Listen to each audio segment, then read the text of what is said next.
하루 앞으로 다가왔습니다.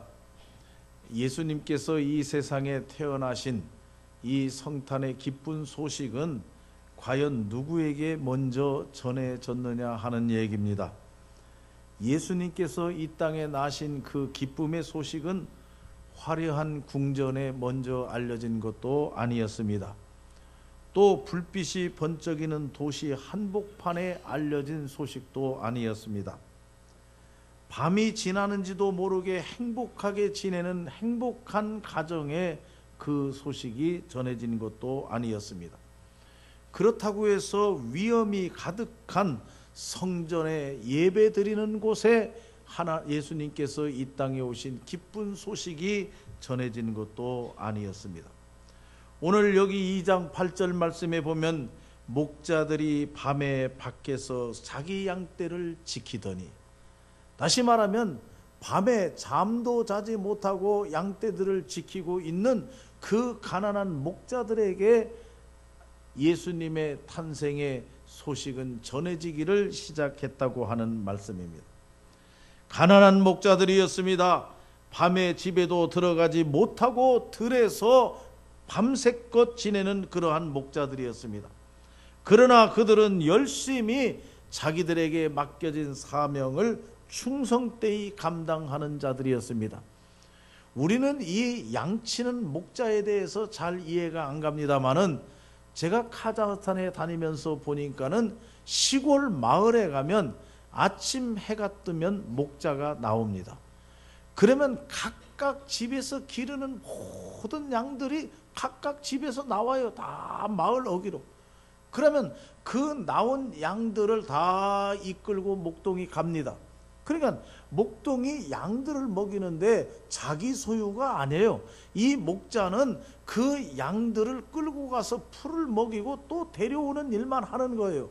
그래서 저녁 때가 되면, 해질 때가 되면 또 산에서 내려오면 학교 대문 앞에서 자기 아이들이 나오기를 기다리는 부모님들처럼 각 집에서 한 사람씩 나와가지고 자기 양들이 오기를 기다려요. 그럼 목자가 마을까지 데리고 오면은 다 양들이 그 자기 식구를 찾아가지고 집으로 다 돌아갑니다. 이렇게 양을 대신 몰고 갔다 대신 몰고 오는 가난한 사람들입니다. 그들의 모습이라고 하면 남루하기 그지없어요. 얼마나 가난한 모습인지 말해요. 그러한 목자들, 밤을 새워서 양을 지키고 추운 시간이지만은 집에 가지도 못하고 지내는 그러한 목자들에게 예수님의 기쁜 소식은 전해지기를 시작했다고 하는 말씀이에요. 2장 9절 말씀에 보면 주의 영광이 그들을 두루 비추매, 그렇게 얘기했습니다. 주의 영광의 빛이 그 목자들에게 비쳤다. 그래서 그 목자들은 크게 무서워했다고 했습니다. 2장 10절 말씀에 보니까 뭐라고 했습니까? 무서워하지 말라. 내가 온 백성에게 미칠 큰 기쁨의 좋은 소식을 너희에게 전하노라. 너희를 위하여 구주가 나셨다. 그러면서 2장 12절 말씀에 보면 구유에 뉘어있는 아기를 너희가 보게 될 것이다. 그 목자들에게 이렇게 이야기를 하는 겁니다. 2장 15절 말씀에 보면 이러한 소리를 듣고 목자들은 어떻게 했습니까? 목자들은 예수가 나신 소식, 메시아가 나신 소식, 그리스도가 나신 소식, 하나님께서 보내신 독생자 예수가 이 땅에 구세주로 오시어서 세상에 태어나신 그 소식을 듣고 목자들은 가서 이루어진 일을 보자. 오늘 제목 이대로입니다. 가서 하나님께서 이루신 일을 우리가 한번 확인해 보자. 아기 예수가 나셨다는데, 메시아가 나셨다는데, 그리스도가 나셨다는데 우리가 가서 한번 보자. 목자들이 그렇게 외쳤어요. 나는 이 말씀을 읽으면서 오늘 성탄절 전날 24일이에요. 성탄절 전이에요. 여러분 어떻게 이 성탄절 절기를 보내고 있습니까? 성탄절이 와도고만 안 와도고만, 성탄절이 오는지 마는지, 여러분 그런 생각으로 성탄절을 보내고 있지는 않습니까? 아무런 기쁨도 없고 이 성탄절에 대한 아무런 감격도 없이 우리가 이 성탄절을 보내고 있다고 하면 이건 큰 문제라 하는 얘기예요. 우리 성탄절이 점점 줄어드는 것 같아요. 불빛이 안 보여요. 다 어두워요. 뭐 조용해서는 좋습니다만은 이게 좋은 현상인지 나쁜 현상인지. 저희들이 어렸을 때에는 모든 성도들의 가정은 성탄절 전날 밤새껏 불을 밝혀놨어요. 주님 오심을 맞이하기 위해서. 그래서 여러분 아마 기억나실 겁니다. 성가대원들은 모두가 새벽송을 돌았어요. 밤을 새웠어요.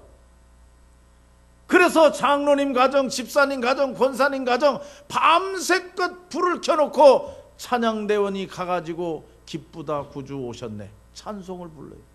그리고 그 가정을 위해서 기도했어요.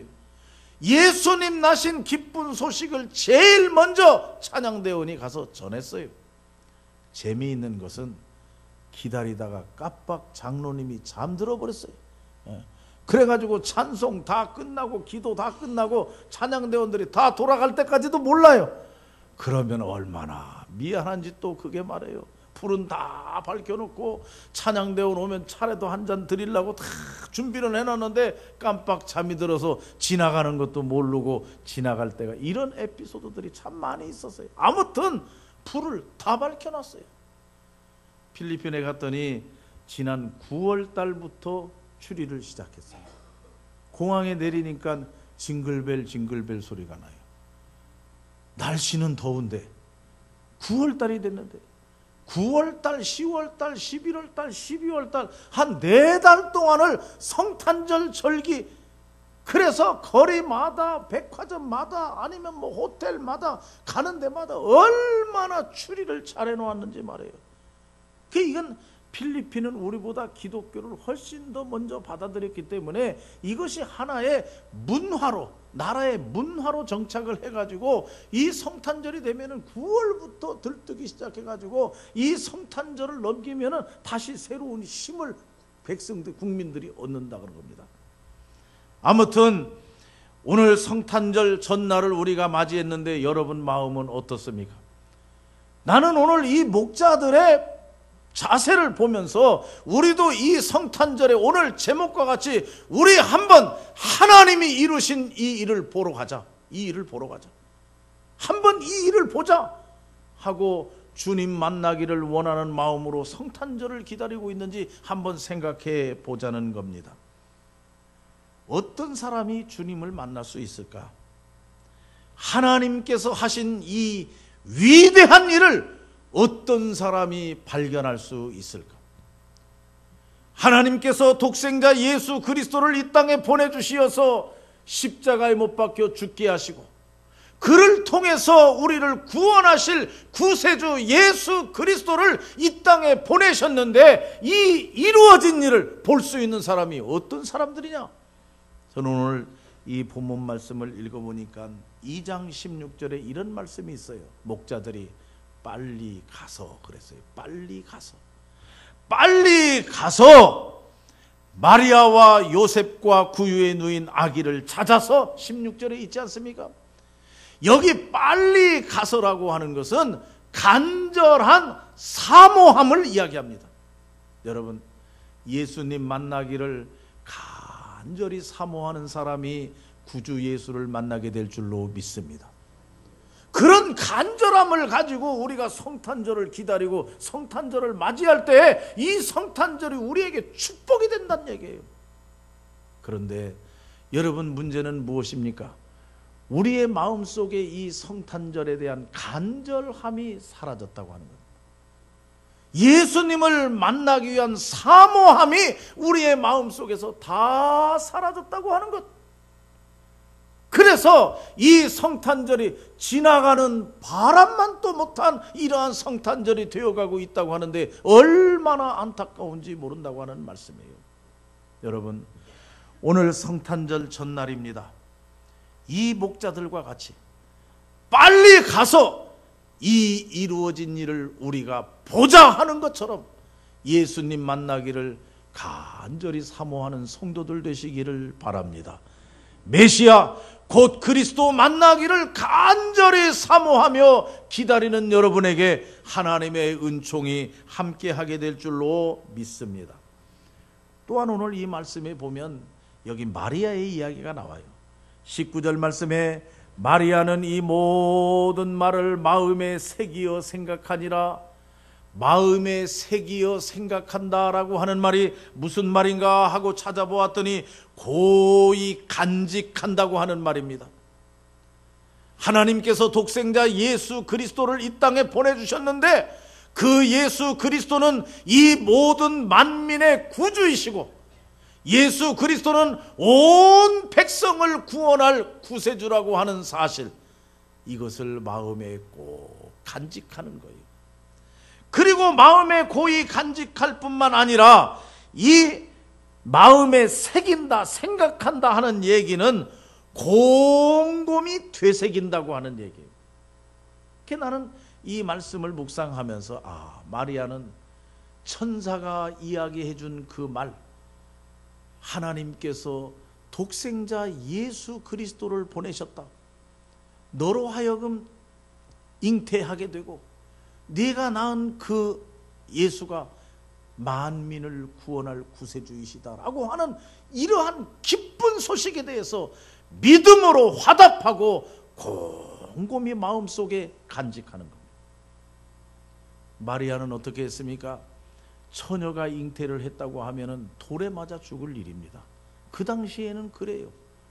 그래서 그 처녀가 잉태를 하면은 돌로 죽여도 죄가 되지를 않아요. 그처럼 목숨이 왔다 갔다 하는 상황입니다. 그런데 마리아가 잉태했다고 하니 얼마나 놀랄 일이에요. 그러나 천사가 말씀하시기를 하나님의 계획이다. 하나님이 하신 일이다. 하나님께서 하셨다. 그렇게 하니까 마리아가 하는 얘기가 그러면 그 뜻을 받아들이겠습니다. 아이를 잉태해서 낳겠습니다. 처녀가 돌에 맞아 죽는 한이 있어도 내가 순종하겠습니다 하는 얘기예요. 그런 마리아였어요. 오늘 여기 마리아가 어떻게 했습니까? 마음에 새기어 생각하니라. 고이 간직하고 믿습니다. 그 말씀을 내가 믿습니다. 그 말씀대로 내가 순종하리이다. 이렇게 지금 하는 거 아니겠느냐는 얘기예요. 여러분, 이 성탄절 어떻게 기다려야 됩니까? 예수는 하나님의 아들이심을 믿습니까? 예수는 이 땅 위의 모든 만민의 구세주로 오심을 여러분 믿습니까? 그런 믿음과 그런 신앙을 내 마음속에 고이 간직하고 주 예수여 어서 오시옵소서. 주님은 구세주이십니다. 만왕의 왕이십니다. 하고 예수 그리스도의 탄생을 기다리는 자에게 이 성탄은 하나님의 은총이 함께하게 될 줄로 믿습니다. 마지막으로 여기 말씀에 20절 말씀에 보면 또 목자들이 어떻게 했습니까? 목자들은 자기들에게 이르던 바와 같이 듣고 본 그 모든 것으로 인하여 하나님께 영광을 돌리고 찬송하며 그렇게 얘기했습니다. 하나님께 영광을 돌리고 찬송했다. 여러분, 이 성탄절 어떻게 기다려야 됩니까? 하나님께 영광을 돌려야 됩니다. 우리 모두가 다 찬양 찬송해야 됩니다. 그래서 성탄절 전날에는 모든 성도들이 성전에 모여요. 여러분, 성탄절 전날 텔레비전의 앞에 앉아 있겠습니까? 여러분, 이 성탄절 전날 우리 좋다고 백화점에 가고 시내에 나가고 그렇게 하겠습니까? 그건 안 돼요. 이 성탄절에 모든 백성들, 특별히 성도들은 하나님의 성전에 다 모여야 돼요. 모여서 하나님께 영광, 찬송으로 성탄을 맞이해야 될 줄로 믿습니다. 그래서 오늘 24일 거룩한 주일이지만 오후 2시 예배는 우리가 드리지 않습니다. 오후 2시 예배를 저녁 7시 반으로 옮깁니다. 그래서 오늘 7시 반에 모여가지고 교회 학교나 우리 어른들 다 모여서 우리가 하나님께 영광 돌리자. 그것이 첫 번 성탄절에 목자들이 한 일이에요. 모두가 다 하나님께 영광 돌리고 찬송하며 하나님이 하신 그 큰 이루어진 일을 보았다고 하는 말씀입니다. 그러므로 여러분, 오늘 저녁에 우리는 다 성전에 모여서 마음과 뜻을 같이 해서 하나님께 찬양과 영광 돌리는 성도들 되시기를 간절히 바랍니다. 결론적으로 말씀을 드리면, 여러분, 이 성탄절을 어떻게 기다리겠느냐? 목자들과 같이 간절한 마음, 사모하는 마음이 우리에게 있어야 됩니다. 마리아와 같이 믿음으로 받아들여야 합니다. 기다려야 합니다. 그리고 목자들과 같이 하나님께 영광 돌리는 성탄절 전날이 돼야 돼요. 또 특별히 오늘 아침에 우리는 요한일서 4장의 말씀을 보았어요. 이 요한일서 4장에 있는 말씀에 뭐라고 했습니까? 하나님은 사랑이시다. 사랑이신 하나님께서 그 백성들에게 보여주신 사랑이 뭐냐? 독생자 예수 그리스도를 보내주신 것이다. 그러므로 그 사랑을 받은 자들은 서로 사랑하는 것이 마땅하도다. 그렇게 말씀했어요. 그러므로 여러분, 이 성탄절은 하나님께로부터 크신 사랑을 받은 날입니다. 그러기에 우리는 이 성탄절에 서로 사랑하는 것이 마땅합니다. 여러분, 용서하지 못한 자가 있습니까? 용서하세요. 서로 화해하지 못한 자가 있습니까? 서로 화해하세요. 서로 다툰 자가 있습니까? 모든 것을 내려놓고 푸세요. 이게 바로 성탄절이라 하는 얘기입니다. 사랑하자 하는 얘기예요. 이러한 마음을 가지고 주님을 기다리는, 주님 오심을 기다리는 백성들에게 하늘에는 영광이요 땅에는 평화의 성탄절이 이루어질 줄로 믿습니다. 오늘 우리는 이 말씀을 다시 한번 사모하면서 간절히 주님 오심을 사모하는 마음으로, 그리고 마리아와 같이 고이 믿음을 간직하면서, 그리고 하나님께 영광으로 찬양으로 영광 돌린 것처럼 우리 성탄절 전날을 보내면서 주님 오신 날, 주님 오심, 이루어진 이 일, 놀라운 일, 이 일을 발견하는 성탄절이 되시기를 간절히 바랍니다. 기도하십시다.